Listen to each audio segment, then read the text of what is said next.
안녕하세요. 말씀과 삶의 균형 있는 성장을 지향하는 바이블 라이프의 김남용 목사입니다. 오늘의 주제는 민수기 한눈에 살펴보기입니다. 민수기의 전체적인 내용을 한마디로 말한다면 이스라엘 백성들이 시내산을 떠나서 요단 동편, 즉 모압 평지에 이르기까지의 광야, 방랑기라고 할 수 있습니다. 그래서 민수기는 이스라엘 백성들이 40년간 광야 생활을 통해서 애굽 생활 가운데 젖어 있었던 노예의 근성을 벗어버리고 약속의 땅에 거주할 하나님의 백성으로서 어떻게 훈련받고 성장해져 가는지를 기록해주고 있는 책입니다.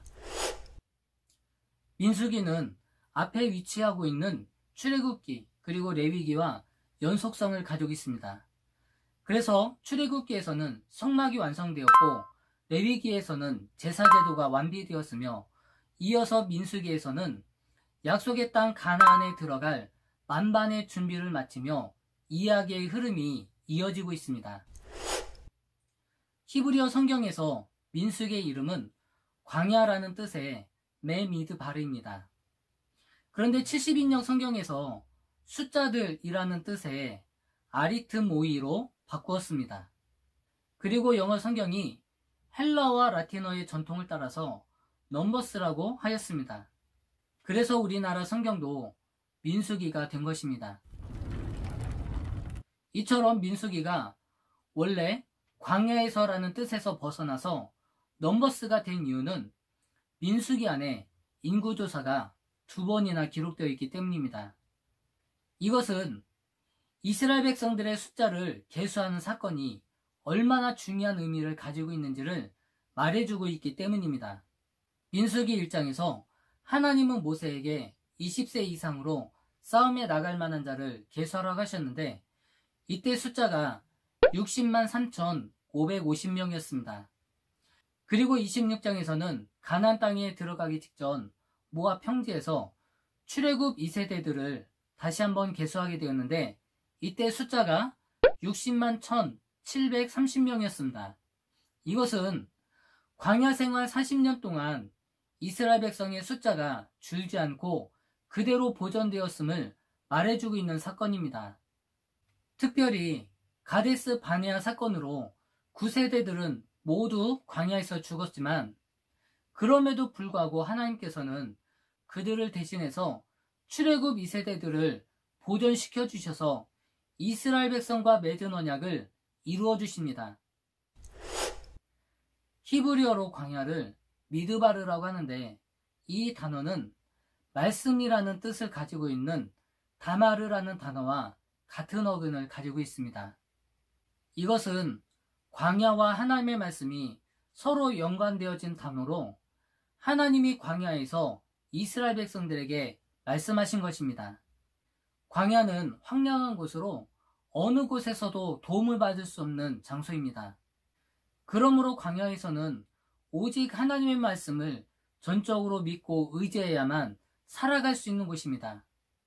따라서 어느 곳에서도 도움을 얻을 수 없는 이 황량한 광야에서 이스라엘 백성들이 약속의 땅 가나안으로 들어가기 위해서는 전적으로 하나님의 말씀만 믿고 의지해야 가능한 것입니다. 그러나 가데스 바네아에서 하나님에 대한 불순종의 사건이 드러났기 때문에 이들은 성숙한 믿음으로 훈련받아야 했습니다.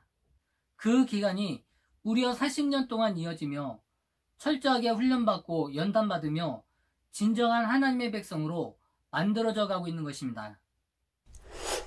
민수기는 크게 세 부분으로 나눌 수 있습니다. 첫 번째는 1장에서 12장까지로 시내산에서부터 가데스 바네아에 이르는 여정입니다.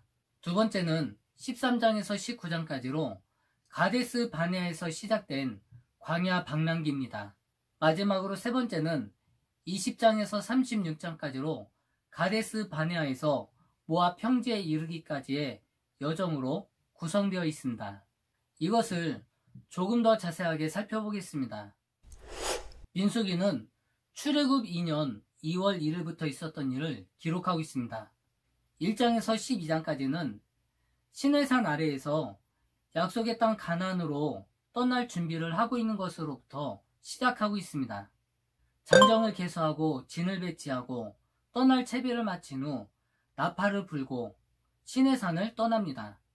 두 번째는 13장에서 19장까지로 광야에서의 방랑기입니다. 모세는 가데스 바네아에서 12명의 정탐꾼을 가나안 땅에 보냅니다. 그런데 10명의 정탐꾼의 부정적인 보고를 받고 이스라엘 백성들이 하나님을 원망하게 됩니다.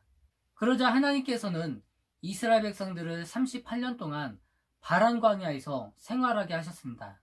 여기에는 정탐꾼들의 불순종의 이야기가 나와 있고 그 불순종으로 말미암아 이스라엘 백성들이 38년 동안 광야에서 생활하는 이야기가 기록되어 있습니다.